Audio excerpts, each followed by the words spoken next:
สวัสดีครับทุกท่านวันนี้กับพวกคลิปและหนุ่ยคุยขยะครับในคลิปนี้จะนำกระจาดพลาสติกนะครับมาใช้งาน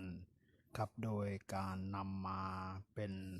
ทำเป็นลักษณะของที่จัดเก็บของในครัวนะครับสะดวกต่อการใช้แล้วก็ปิดฝาไว้นะครับผมโอเคครับติดตามชมนะครับจากกระจาดพลาสติกครับผม